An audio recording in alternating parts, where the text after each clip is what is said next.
అందరికీ నమస్కారం. Secrets of the soul ఛానల్కి స్వాగతం. ఎపిసోడ్ 10కి వచ్చేసాం మనము. ముందుగా బాబా యొక్క దివ్యమైన ఎనర్జీకి కనెక్ట్ అవుదాం.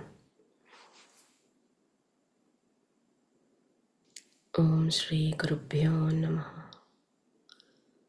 ఓం సాయి శ్రీ సాయి జయ జయ సాయి. ఓం సాయి శ్రీ సాయి జయ జయ సాయి. ఓం సాయి శ్రీ సాయి జయ జయ సాయి. ఓం సాయి రామ్.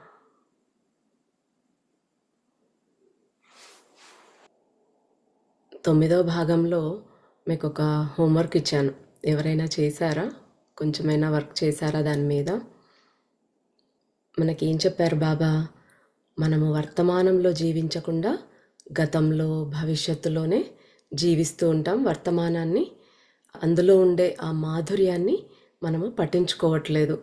కానీ గత జన్మ సంస్కారాలు, గత వాసనల మీద వర్క్ చేయకపోతే ఇప్పుడే వాటిని తొలగించుకోవటానికి, క్లియర్ చేసుకోవటానికి మళ్ళీ మనము ఇంకొక జన్మ ఎత్తి వచ్చినప్పుడు అది చాలా ఉద్ధృతమైన రీతిలో ఉంటుంది. అంటే ఇంకా సివియర్గా ఇబ్బందిని కొని తెచ్చుకుంటాం. అంటే మనకి హోంవర్క్ ఇంకా ఎక్కువ అయిపోతుంది. మనం చదవాల్సినది ఇంకా ఎండ్ అవ్వదన్నమాట. క్వశ్చన్ పేపర్ ఇంకా టఫ్ అయిపోతుంది. కాబట్టి అది చాలా ఇంపార్టెంట్. ఇక ఈరోజు మనం ఆ బాబా మనలోనే సంతోషం ఉంది అని అంటూ ఉన్నారు. మరి ఎలాగ తెలుసుకోవాలి, దాన్ని ఏం చెయ్యాలి అనేది చూద్దాం. మనం లాస్ట్ ఏం చెప్పుకున్నాము? ఒక పానీయం గురించి చెప్పుకున్నాం. ఆ పానీయము అన్ని మాదక ద్రవ్యాల కంటే, ఆల్కహాలిక్ డ్రింక్స్ కంటే, ఏ కైండ్ ఆఫ్ డ్రింక్ కంటే కూడా అత్యంత దివ్యమైన అమృతం. అది చాలా శక్తివంతమైనది కూడా. అది ఏంటో బాబా చెప్తున్నారనమాట. ఇప్పుడు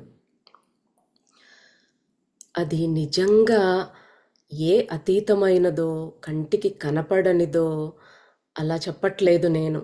అంటే నేనేం అది కల్పించట్లేదు, అదేదో ఉంది మీలోనే అని. I'm not making it up అనేసి చెప్తున్నారనమాట.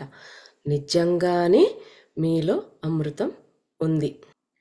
యోగులు ప్రార్థన, ధ్యానం మరియు యోగంలో ఎందుకు ఎక్కువ సమయం గడుపుతారని మీరు అనుకుంటూ ఉన్నారు? ధ్యానం, ప్రార్థన మరియు యోగం ద్వారా నిర్వాణము అనే అమృతాన్ని సేవించే అవకాశాన్ని కల్పించుకుంటున్నారు. అంటే ఏ సాధనలు చేయటం వల్ల మళ్ళీ మనమే అవకాశం క్రియేట్ చేసుకుంటూ ఉన్నాము. అంటే అసలు ఏం అవకాశం ఏంటి అంటే ఆ అమృతం పొందే అవకాశం. ఆ అమృతం అంటే అదేం చెప్పారు బాబా? నిర్వాణ స్థితి. అంటే ధ్యాన స్థితిలో ఉన్నప్పుడు, బ్రహ్మానంద స్థితిలోకి వెళ్ళిన తర్వాత, ఆ భగవంతుడితో అనుసంధానమైనప్పుడు మనము ఏదైతే అనుభవిస్తామో ఆ యొక్క అనుభూతి బ్రహ్మానంద స్థితి. అంటే ఆ భగవంతుడికి మనం కనెక్ట్ అవ్వాలి. కనెక్ట్ అవ్వాలి అంటే మనం ఏం సాధన చేస్తూ ఉంటే అవుతాము? యోగం అంటే క్రియాయోగం కానీ, సిద్ధయోగం, ఇలాంటివి, ధ్యానం లేదా ప్రార్థన, ఇలాంటి వాటిల్లో మనం సమయం గడిపినప్పుడు మనస్ఫూర్తిగా, నేను గంటలు గంటలు ధ్యానం చేశానండి అంటే అలా కాదు. మనము మనస్ఫూర్తిగా కేజ్ ఎలా ప్రార్థన చేశాడో మనం కూడా అలాగా, అంటే ఆ అనుభూతితో ఆ భగవంతుడి మీద రియల్గా కాన్సన్ట్రేట్ చేసి మనం ప్రార్థన చేసినప్పుడు ఆయన మన పక్కనే ఉంటాడని తెలుసుకున్నాం. అలాగ భగవంతుడితో అనుసంధానం అయినప్పుడు మనలో ఏం జరుగుతుంది అనేది చెప్తున్నారనమాట. ఆ అవకాశాన్ని దానివల్లనే కల్పించుకోగలుగుతారు మీరు, ఆ సాధనల వల్లనే అనేసి చెప్తూ ఉన్నారు. ఒక్కసారి మీరు ఆ అమృతాన్ని, అంటే ఆ బ్రహ్మానందాన్ని కనుక రుచి చూస్తే, అబ్బాయి మళ్ళీ మళ్ళీ ఆ బ్రహ్మానందానుభూతి కావాలి అని ఆ దైవత్వం, ఆ బ్రహ్మానందం అనే ప్రవాహం ఏదైతే ఉందో, ప్రతి ఒక్కరిలోనూ ప్రవహిస్తోందో, అందులోనే మునకలు వేయాలని పరితపిస్తూ ఉంటావురా నువ్వు అనేసి చెప్తున్నారు బాబా. ఒక్కసారి రుచి చూడు, అప్పుడే నీకు అర్థమవుతుంది. ఆ అనుభూతి ఎప్పుడైతే పొందుతామో, ఆ దివ్యమైన ప్రవాహం మనలో ఎప్పుడైతే ఉంటుందో, అప్పుడుంటుంది అసలైనది మజా అనేసి అంటున్నారు బాబా. ఇంకా ఎప్పుడు ఆ దివ్యామృతంలోనే మొనకలు వేయాలనే ఉంటుంది మనకింకా. ఏవి కావాలనిపించదు. ఒక ఇల్లు, ఒక పెద్ద కారు, ఒక పెద్ద బంగ్లా, ఇంకేవో వస్తువులు వేటి మీద ఉండదు ఇక మనకి. అదే చాలు అన్నట్టుగా అనిపిస్తుందన్నమాట. మనకు భగవద్గీతలో ఆ, పరమాత్ముడు చెప్పేది అదే అన్నమాట. బ్రాహ్మీ స్థితి అనేసి చెప్తాడు ఆ పరమాత్ముడు సాంఖ్యంలో. బ్రాహ్మీ స్థితి అంటే ఆ బ్రహ్మానంద స్థితి, స్థిత ప్రజ్ఞతతో ఉండడమే బ్రాహ్మీ స్థితి. ఫస్ట్ స్థితప్రజ్ఞుడి గురించి చెప్తారు. అర్జునుడు అడిగినప్పుడు స్థితప్రజ్ఞుని లక్షణాలు, స్థితప్రజ్ఞత అంటే ఏంటి, ఎలాగా తయారు కావాలి, అవన్నీ చెప్తారు. ఆ స్థితప్రజ్ఞత వచ్చిన తర్వాత మనం పొందే స్థితి బ్రాహ్మీ స్థితి అన్నమాట. బ్రాహ్మీ స్థితి పార్థ నైనం ప్రాప్య విముహ్యతి, ఇలాగా మొదలవుతుందన్నమాట. ఆ పరమాత్మతో లయమైపోయే స్థితి ఏదైతే ఉందో, ఆ బ్రహ్మానంద స్థితిని మించినది ఈ ప్రపంచంలో, ఈ లోకంలో మరి ఎక్కడ లేదు. అందులో మునిగామంటే ఇంకంతే, అది అబ్సల్యూట్ బ్లిస్ఫుల్ స్టేట్ అన్నమాట. మనము చనిపోయే ఒక క్షణం ముందైనా సరే మనకు ఆ బ్రాహ్మీ స్థితి అనేది రావాలి. లేదంటే మళ్ళీ ఇంకా ఆ అనుభవం అనేది పొందటానికి మళ్ళీ ఎంత టైం పడుతుందో తెలీదు. కానీ చనిపోయే ముందైనా అది రావాలి అంటే మనం ఏం చేయాలి? మనం చిన్నప్పటి నుంచే సాధనలు చేస్తూ ఉండాలి. మనకు ఆ సాధన అనేది లేకపోతే మరణించేటప్పుడు ఎలా వస్తుంది? అందుకే మరణించేటప్పుడు ఒకవేళ భగవంతుని తలుచుకోవాలి అంటే కూడా మనకు ఆల్ ఆఫ్ ద సడన్ చనిపోయే ముందు చనిపోతున్నామని తెలుస్తూ ఉన్నా ఆ టైంలో మనకు భగవంతుడు గుర్తు రాడు. ఏవేవో గుర్తొస్తాయి. మనకు ఆ టైంలో భగవంతుడు గుర్తు రావాలి అంటే మన నాలుక మీద ఎప్పుడూ భగవంతుడి నామం తిరుగుతూ ఉండాలి. అది మనం ఎప్పుడూ భగవంతుని స్మరణ అలవాటు చేసుకుంటే మనం చనిపోయే ముందు కూడా ఆ భగవన్నామ స్మరణ అనేది ఆటోమేటిక్గా వచ్చేస్తుంది. అలాగే ఈ బ్రాహ్మీ స్థితి రావాలంటే కూడా తీవ్రమైన సాధన చేసి సాధిస్తేనే మనకు అప్పుడైనా అనుభవం అనేది అవుతుంది. ఆ సాధనా మార్గంలో ఉండాలి ఫస్ట్. ఆ బ్రాహ్మీ స్థితి అదే కావాలనిపిస్తుంది. ఎవరో వశపరుచుకున్నట్లు అదే కావాలి అనిపిస్తుంది. దాని గురించి తప్పించిపోతున్నట్లు అలా ఉంటుంది దాని స్థితి. ఇక వెనక్కి రారు. అనేక మంది యోగులు ప్రార్థన, ధ్యానం, యోగం కోసం అందుకే అంత సమయం వెచ్చిస్తారు. మనము అన్నమాచార్య గురించి తెలుసుకున్నప్పుడు ఆ మూవీలో కూడా మనం చూసుంటాం. అంతవరకు తన భార్యలే లోకము, వాళ్ళతో ఉండటమే లోకము, అందమంటే ఇంక వారిదే, ఇంక అది తప్ప ఇంకోటి లేదు అనే స్థితిలో ఉంటాడు. కానీ ఒక్కసారి ఆ భగవంతుడు వచ్చి ఆయనకు అసలైన అందాన్ని చూపించిన తర్వాత భగవంతుడితో అనుసంధానం చేసి అతన్ని ఆ స్థితిని చూపించిన తర్వాత ఇంకసలు తిరిగి చూడడు ఆయన, ఇంక వెళ్ళిపోతాడు అలాగే కదా. అంటే ఆ అందము, ఆ ఆనందము అది అమృతం, ఇంకా వదలలేనిదనమాట. ఇంకా ఆ తర్వాత ఆయన పూర్తిగా వెంకటేశ్వర స్వామి భక్తుడైపోతాడు. ఆయననే తలుచుకుంటూ, ఊహించుకుంటూ, ఆ ఆనందంలోనే తేలియాడుతూ ఎన్నో కీర్తనలు మనకు అందించాడు. అలాగే మనం కూడా ఆ ఆనందంలో ఓలలాడాలి అన్నమాట. ఇంకా అది ఆయనకి ఇంకా వశం అయిపోతాం. అంటే అదే కావాలనిపిస్తుంది అనమాట. ఎంత తీసుకున్నా తనివి తీరనిది. అలాగని మరి ఇంకొక వెరైటీ కావాలి, దాంట్లో కూడా ఇంకో టైప్ అమృతం ఉందా, అలా కాదు. మనకి ఇంకా ఏది కావాలి అనిపించదు. ఎంతసేపు అందులోనే ఉందాము. ఇంకా భౌతికంగా మనం ఏదైతే కావాలనుకుంటున్నామో అవి ఇంకా ఏవి కావాలి అనిపించదన్నమాట. అలాంటి స్థితి.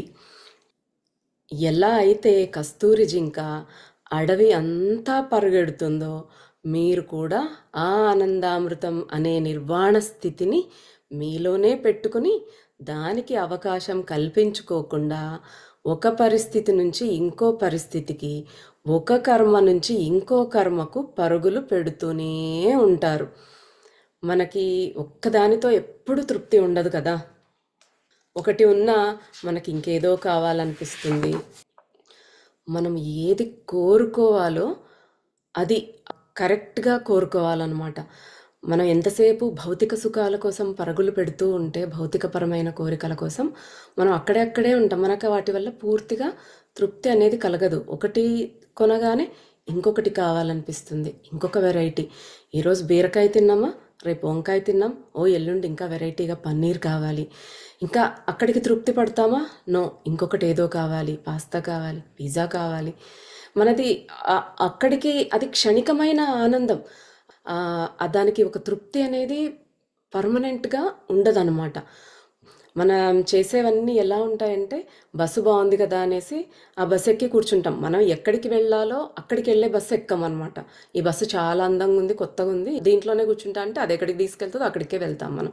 అలాగా మనము ఏది ఎప్పుడు చేయాలో, ఎలాంటి కోరిక కోరాలో కూడా మనం తెలుసుకోవాలి. ఇంద్రియాలతో సంబంధం లేకుండా మనం ఆనందాన్ని అనుభవించగలగాలి. అలాంటి కోరిక కావాలి అన్నమాట. మనకు కోరిక ఉండాలి. ఎలాంటి కోరిక అంటే ఇంకా దాని నుంచి ఆనందం మనకి ఎప్పటికీ ఉండాలి. అది ఇంకా it should be for ever.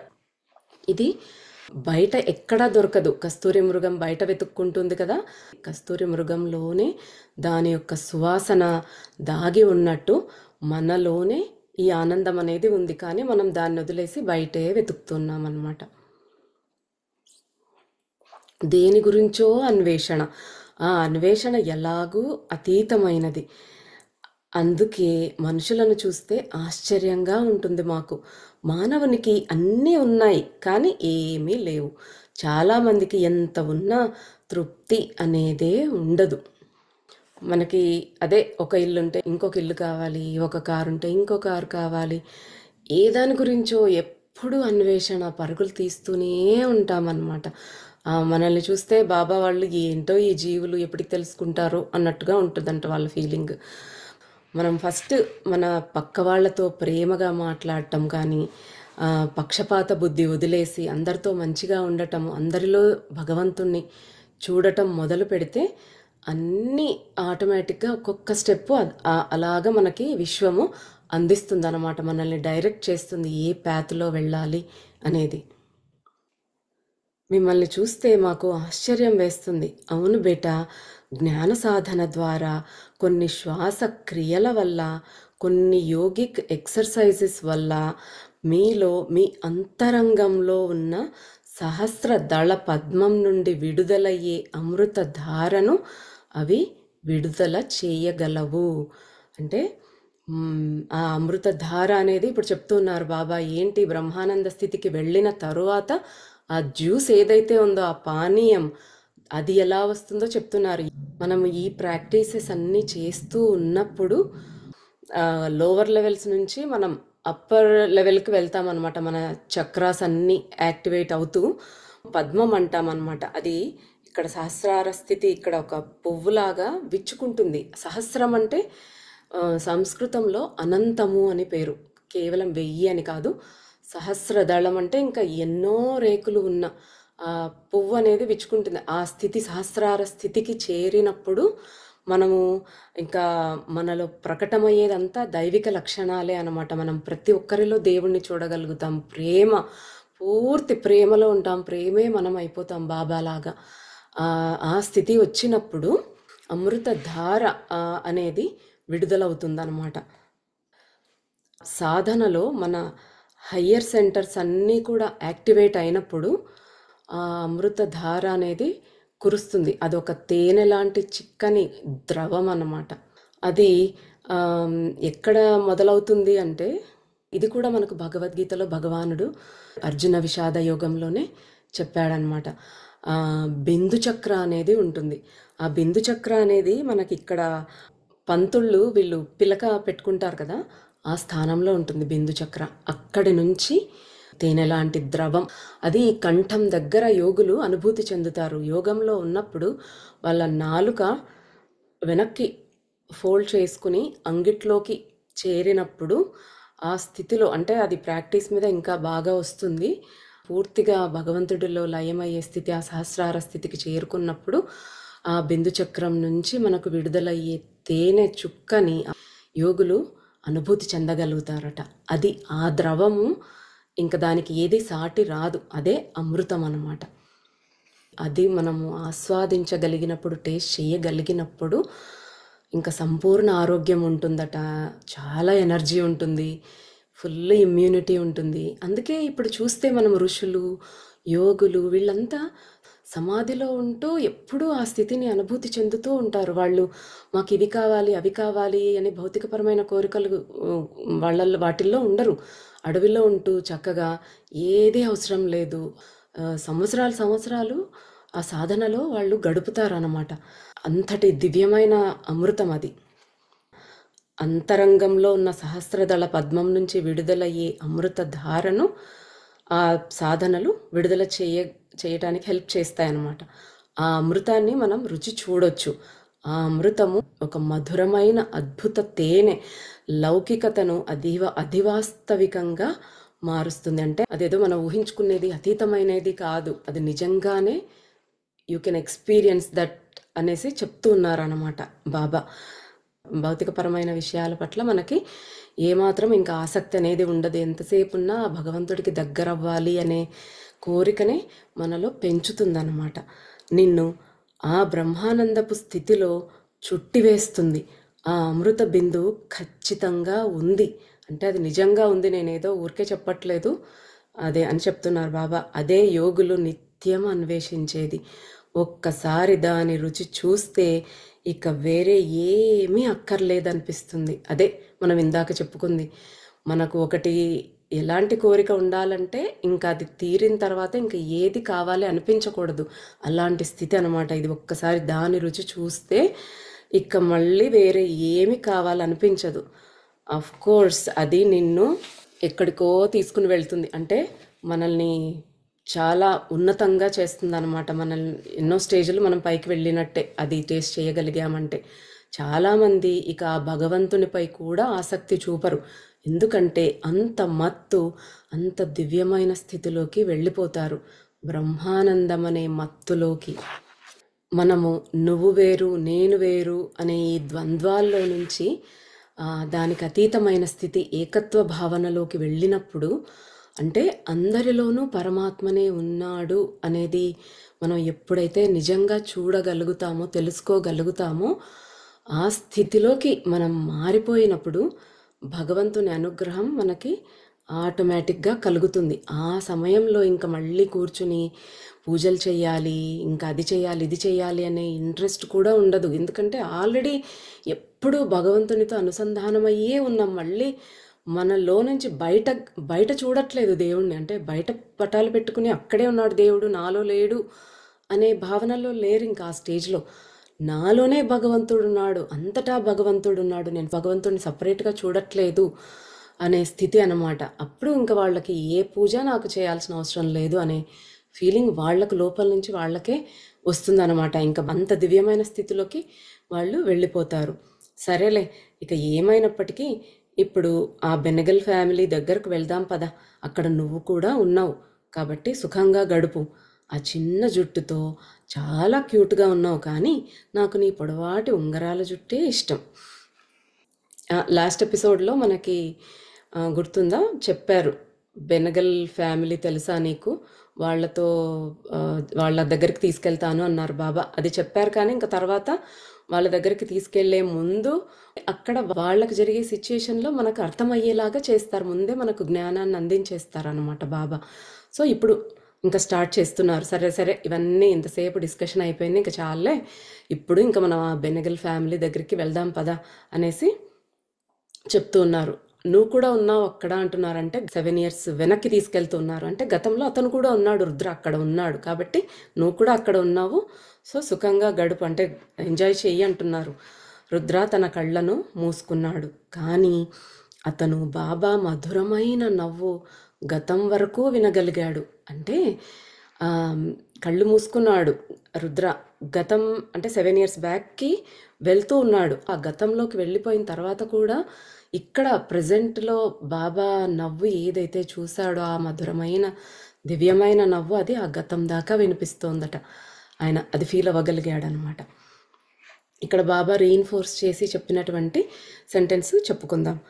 నువ్వు నీ పూర్వజన్మ సంస్కారాల్లో బందీ అయిపోయి ఉంటే మళ్ళీ అదే సంస్కారాన్ని ప్రస్తుత జన్మలోకి తెచ్చుకుని మళ్ళీ అలాగే ప్రవర్తిస్తావు. ఇప్పుడు దీనిపై దృష్టి పెట్టి పని చేయకపోతే ఇప్పుడు నువ్వు తదుపరి జన్మలలో తదుపరి జన్మలలో ఉద్ధృత సంస్కారంతో తిరిగి తెచ్చుకుంటావు. ఇలాంటిదే కోపంతో నిండిన ప్రకంపనలు కూడా. ఇవే కదా నరకం అంటే. ఇది నరకం కాదా? ఇప్పుడే నువ్వు ఆ సంస్కారాన్ని క్లియర్ చేసుకోకపోతే మళ్ళీ నెక్స్ట్ జన్మలో మళ్ళీ నువ్వు అదే ఇంకా చాలా ఎక్కువగా తెచ్చుకుంటావు దాన్ని. అది కోపమైనా ఏదైనా సరే అదే నరకము అని మనకు గుర్తుపెట్టుకోండి అని మళ్ళీ చెప్తున్నారనమాట. ఇంకా ఈ ఎపిసోడ్లో ఈ బెనగల్ ఫ్యామిలీ గురించి కొంచెం చెప్పుకునేసి ఆపుకుందాం. రుద్ర ఒక చిన్న గదిలో తనను తాను చూసుకున్నాడు. అంటే బ్యాక్ వెళ్ళిపోయాడు, 7 years టైం ట్రావెల్ చేసేసాడనమాట. ఒక చిన్న రూమ్లో ఉన్నాడు. ఆ గది చాలా కాంతితో నిండి ఉంది, చాలా నిశ్శబ్దంగా ఉంది. ప్రశాంతమైన సూర్యకిరణాలు ఆ గదిలోని ఒకే ఒక కిటికీ ద్వారా గదిలోనికి చొచ్చుకొని వస్తున్నాయి. ఆ ఇల్లు ఒకే గది గల చిన్న ఇల్లని గ్రహించాడు రుద్ర. అది చాలా చిన్న ఇల్లే అయినా చాలా శుభ్రంగా చక్కగా అమర్చబడి ఉంది. సమయం 10:30. రుద్ర తన స్నేహితుడు ఈతన్ ప్రార్థనలు చేయటం చూశాడు. రుద్ర యొక్క మరో పాత స్నేహితుడు అనమాట. అతని full name Ethan D'Costa. So Ethan దగ్గరికి వచ్చాడు. ఇప్పుడు కేస్ లాగానే ఇతనికి ఈతన్ కూడా ఒక స్నేహితుడు. అప్పుడు కేస్ గురించి చూపించారు బాబా, అతని జీవితంలో జరిగేది. ఇప్పుడు మనకు ఈ ఈతన్ గురించి చెప్పబోతున్నారు. ఈతను ప్రార్థనలు చేస్తూ ఉన్నాడు రుద్ర అక్కడికి వెళ్ళే టైంకి. అతను చాలామందికి ఒక మిస్టరీ మ్యాన్, అంటే ఎవరికి అర్థం కాడు, ఒక మిస్టీరియస్ పర్సన్ అన్నమాట. కానీ రుద్రకు మాత్రం అతను ఎంతోమంది డీమన్స్, రాక్షసులతో పోరాడుతున్న ఒక వ్యక్తి. తరచుగా ఈతన్, రుద్ర మరియు కేజ్ టీ తాగుతూ రుద్ర ఇంటిలో సమావేశమై సాఫ్ట్ రాక్ మ్యూజిక్ లేదా లెనార్డ్ కోహెన్ లేదా నీల్ డైమండ్ లేదా కిషోర్ కుమార్ పాటలు వినడం, వారున్న మూడుకి తగ్గట్లు అంటే వినేవాళ్ళు. అంటే రుద్ర, ఈతన్, కేజ్ ముగ్గురు స్నేహితులు అనమాట. వాళ్ళు ఎప్పుడు టీ తాగుతూ మ్యూజిక్, అంటే వాళ్ళు ఉన్న మూడుకి తగ్గట్టుగా ఒక్కోసారి ఒక్కో మ్యూజిక్, ఒకసారి కిషోర్ కుమార్ సాంగ్స్, ఒకసారి లెనార్డ్ కోహెన్, ఇలాగా ఒక్కొక్క డిఫరెంట్ మ్యూజిక్ వింటూ ఉంటారనమాట. దానితో పాటుగా అదే పనిగా కంటిన్యూస్గా సిగరెట్లు కూడా తాగుతూ చాలా వరకు అందులో నికోటిన్ ఒక్కటే ఉండేదిలే. అంటే చాలా వరకు నికోటిన్ ఉండేది, అంటే నికోటిన్ కాకుండా సమ్ టైమ్స్ వేరేవి కూడా, వీడ్ లాంటివి కూడా ఉన్నాయన్నమాట. కానీ చాలా వరకు నికోటిన్. అవి పాత రోజులు కదా, అవే మంచి రోజులు అంటే అని నిట్టూర్చాడు రుద్ర. అంతే కదా, మనం కూడా మన పాత స్నేహితులు, మన కాలేజ్ డేస్, స్కూల్ డేస్ అవన్నీ గుర్తు చేసుకుంటే చాలా బాగా అనిపిస్తుంది ఫ్రెండ్స్ని కలిసిన. ఇప్పుడు రుద్రకు అదే ఫీలింగ్ అనమాట. రుద్ర ఈతను ప్రార్థన చేస్తుండగా తన దగ్గరే కూర్చున్నాడు. ఆత్మగా వెళ్ళి చూస్తున్నాడు అక్కడ ఏం జరుగుతోందో. ఒక రైలు అటుగా వెళ్ళింది. రుద్ర ఆ ఒక్క గది ఉన్న ఇల్లు రైలు పట్టాలకు 10 అడుగుల దూరంలో మాత్రమే ఉందని గ్రహించాడు. అంటే అంత సౌండ్ వస్తుందన్నమాట, ఇల్లు షేక్ అయిపోయినట్టుగా. అంటే పక్కనే ట్రైన్ ట్రాక్స్ ఉన్నాయి. అతను ఎక్కడ ఉన్నాడో గ్రహించాడు. ఎక్కడ అంటే ఈతన్ అత్తవారింట్లో ఉన్నాడు. రుద్ర ఎక్కడున్నాడా అని చూస్తే అది ఈతన్ వాళ్ళ అత్తగారిల్లు అనేది అర్థమైంది. ఈతన్ యొక్క హృదయం ప్రార్థనలో లేదు. తాను ప్రార్థిస్తున్నాడు, కానీ తన ప్రకంపనలలో ఎన్నో చీకటి, నలుపు ప్రదేశాలు ఉన్నాయని తెలుసుకున్నాడు. ప్రార్థన చేస్తున్నాడు కానీ ఆయన మనసు పెట్టలేకపోతున్నాడు. మనం కూడా అంతే కదా, కనపడేకేమో పూజ చేస్తున్నట్టు ఇలాగనే కూర్చొని ఉంటాం. మన మనసు మాత్రం ఎక్కడెక్కడో ఏ స్విట్జర్లాండ్కో వెళ్ళేసి వస్తూ ఉంటుంది. అతను ఏదో ప్రాబ్లము, ఏదో సాడ్ ఇన్సిడెంటో ఏదో ఉందేమో, అతని ఆరాలో అంతా డార్క్ స్పాట్స్ కనబడుతూ ఉన్నాయన్నమాట. ఇంకా కేజ్ లాగా ఈతన్ ప్రార్థన చేసేటప్పుడు మాస్టర్లు, స్పిరిట్ గైడ్స్ కానీ, దేవదూతలు, మార్గదర్శకులు అక్కడ ఉండటం కానీ, అక్కడికి రావటం కానీ ఏది చూడలేదు. అగ్నిదేవాలయంలో కేజ్ ప్రార్థిస్తున్నప్పుడు మనం చూసాం. అందరూ యాన్సెస్టర్స్, దేవదూతలు అంటే ఏంజెల్స్, ఆ గురువులు అందరూ వస్తారు ఆయన ఆర్తితో ప్రార్థన చేస్తున్నప్పుడు. అలాగా ఇక్కడ ఈతను ప్రార్థన చేస్తున్నప్పుడు ఎవరు కనపడలేదు రుద్రాకి. ఎందుకంటే ఆయన పూర్తిగా ఇన్వాల్వ్ అయి చేయటం లేదు కదా. ఈతన్ నుండి కాంతి ప్రసరణ జరగటం లేదు. అది ఆకాశం వైపు వెళ్తున్నట్టు కనిపించలేదు. అంటే దాని అర్థం ఒకే ఒక విషయం, ఈతన్ భావన లేదా ధ్యాస కానీ లేకుండా ప్రార్థనలు చేస్తూ ఉన్నాడు.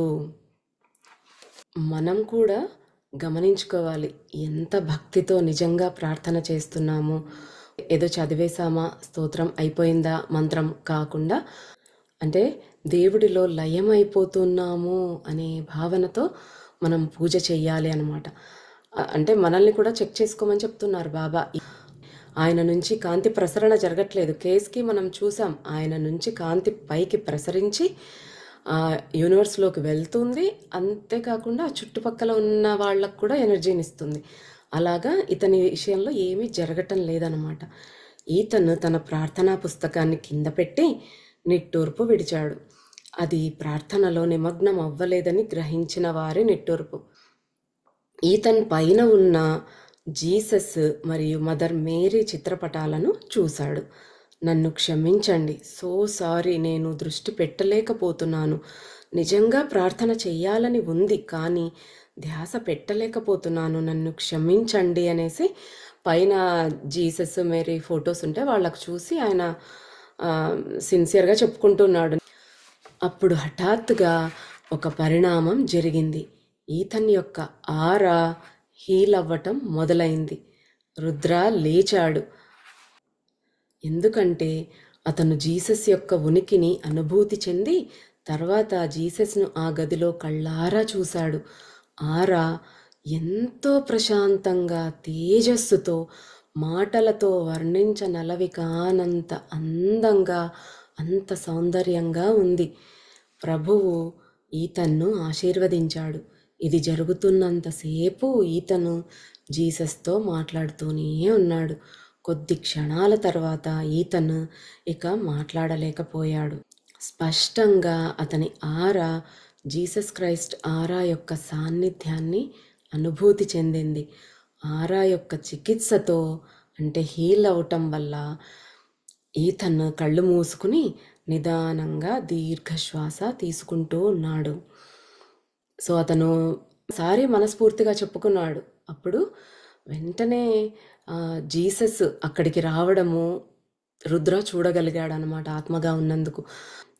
ఆయన రాగానే ఈతన్ ఆరాలో డార్క్ స్పాట్స్ ఉన్నాయి కదా, అవన్నీ హీల్ అయిపోయాయి అనమాట. చికిత్స జరిగిపోయింది అన్నట్టుగా. అంటే ఆయనకి ఏదైనా హెల్త్ ఇష్యూస్ ఉండొచ్చు, మనకు తెలియదు. ఇదంతా జరుగుతూ ఉన్నంతసేపు కూడా ఆ అద్భుతమైన ఈ ఆరాని రుద్ర చూస్తూ ఉన్నాడు. ఎంతో తేజస్సుతో ఉంది. ఆయన ఆశీర్వదిస్తూ ఉన్నాడు.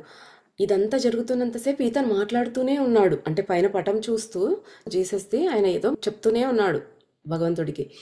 జీసస్ క్రైస్ట్ యొక్క సాన్నిధ్యాన్ని అనుభూతి చెందింది అతని ఆరా. కనెక్ట్ అయ్యి ఎప్పుడైతే ఆ హీలింగ్ జరిగిందో అంతవరకు మాట్లాడుతున్నవాడు కూడా ఇంకేం మాట్లాడలేక కళ్ళు మూసుకొని ధ్యానంలోకి వెళ్ళిపోయాడు అనమాట. ఆటోమేటిక్గా ఆ ఎనర్జీ అతన్ని అలాగా లాగేసిందనమాట. ఇంకా బాగా ధ్యానంలోకి వెళ్ళిపోయాడనమాట. రుద్ర లార్డ్ జీసస్ ఈతన్ను హీల్ చేయటం గమనించాడు. ఆ తర్వాత అంతకుముందు ప్రవేశించిన విధంగా నిశ్శబ్దంగా మరియు అందంగా ఆ పరిశుద్ధాత్మ గదిని వీడింది. ఎంత సైలెంట్గా వచ్చారో జీసస్, ఆయనని హీల్ చేసేసి ఆయనని బ్లెస్ చేసి అంతే సైలెంట్గా వెళ్ళిపోయారనమాట. రుద్ర అతని సుగంధ పరిమళాలు వెదజల్లే ఆ దివ్యమూర్తి దివ్యత్వాన్ని శ్వాసించగలిగాడు. వాళ్ళ సుగంధం ఆ అనుభూతి చెందగలుగుతాం మనం కూడా. ఎక్కడన్నా కొన్ని చోట్ల వెళ్ళినప్పుడు ఒక దివ్యమైన భావన కలుగుతుంది. ఎందుకంటే అక్కడ ఆ గురువుల యొక్క ప్రెజెన్స్ ఉంది అనేసి మీనింగ్ అనమాట. వాళ్ళ చుట్టూ కూడా ఆ ప్రేమనే ఉంటుంది. ఎస్పెషల్లీ జీసస్ ముఖ్యంగా ప్రేమను పంచడానికి వచ్చిన అవతారం కాబట్టి ఆ దివ్యత్వంలో ఈయన రుద్ర కూడా మునిగిపోయాడనమాట. అందరికీ ఆ గురువుల యొక్క శక్తిని తట్టుకునే శక్తి ఉండదు. మనలో కూడా మంచి ట్రాన్స్ఫర్మేషన్ సాధన ఉండి మనకు ఆ శక్తి ఉన్నప్పుడే అవి మనం తట్టుకోగలుగుతాం.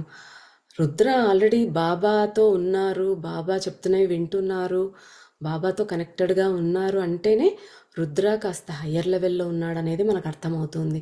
అందుకే అతను జీసస్ని కూడా చూడగలిగాడు, ఆయన ఎనర్జీని ఆస్వాదించగలిగాడు అనమాట. అది శాంతంగా అతీతమైన యథార్థం అనిపించిన క్షణం, అంటే అదొక మధురమైన క్షణము అనేసి చెప్తూ ఉన్నాడు రుద్ర. ఈతన్ కూడా చాలా ఇంట్రెస్టింగ్గా ఉంది క్యారెక్టర్. ఫస్ట్ ఆయన అసలు కాన్సన్ట్రేట్ చేయలేకపోయినా తను క్షమించమని అడిగేసరికి భగవంతుడు రావడము, ఆయనతో కనెక్ట్ అయిపోవడము, ఆటోమేటిక్గా ధ్యానంలోకి వెళ్ళిపోవటము చాలా బాగుంది ఇదంతా. కొంతసేపు ఈతన్ లోతైన ధ్యానంలో నిమగ్నమై ఉండిపోయాడు.